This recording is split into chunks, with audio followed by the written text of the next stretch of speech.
সফলতার কোনো শর্টকাট হয় না, হয় অনেক কাঠখড় পুড়িয়ে জীবন যুদ্ধের প্রতিটি অধ্যায়ে নিজেকে প্রমাণ করে করে একটু একটু করে আপনি সফল হবেন, একটু একটু করে আগাবেন। ইটস এ জার্নি, এটা কোনো ডেস্টিনেশন নয়। এবং সফল হওয়ার পথ পরিক্রমায় কোনো লিফট নেই, সিঁড়ি বেয়ে উপরে উঠতে হয়। কি বেয়ে? কিন্তু আমরা সফল হতে চাই কিভাবে? ডাইরেক্ট 100 তলায় আমি সফল, উপরে সবার উপরে আমি এইভাবে চাই সফলতা। সবার উপরে উঠে যাব, গোল্ড মেডেল গলায় পরাই দিবে, আমরা সাকসেসফুল না। সফলতার রাস্তায় কোনো লিফট থাকে না, কি দিয়ে উঠতে হয়?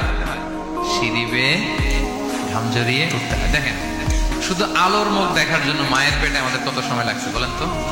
জাস্ট একটু লাইট, হ্যাঁ 9 মাস 10 মাস সময় লাগছে শুধু একটু আলো দেখবো আমরা। আলোর মুখ দেখার জন্য আমার লাগছে 9 মাস। আর এখানে আমরা শর্টকাট খুঁজি, খালি কি খুঁজি? সফলতার কোনো শর্টকাট নেই।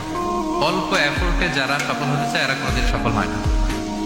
ইউসুফ আলাইহিস সালামের জীবনীটা একটু খেয়াল করেন, একটু একটু করে তিনি সামনের দিকে গিয়েছেন এবং সবশেষে ইজিপ্টের ফিনান্স মিনিস্টার হয়েছেন।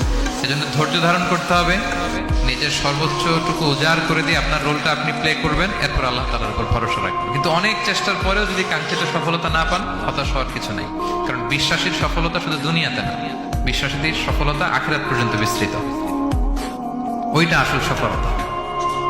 ফামান যুহজিহা আনিন নারি ওয়া উদখিলাল জান্নাতা ফাকাদ ফাজ। যে জাহান্নাম থেকে মুক্তি পেল, জান্নাতের নিশ্চয়তা পেল, সেই সফল। আমরা যেন সেই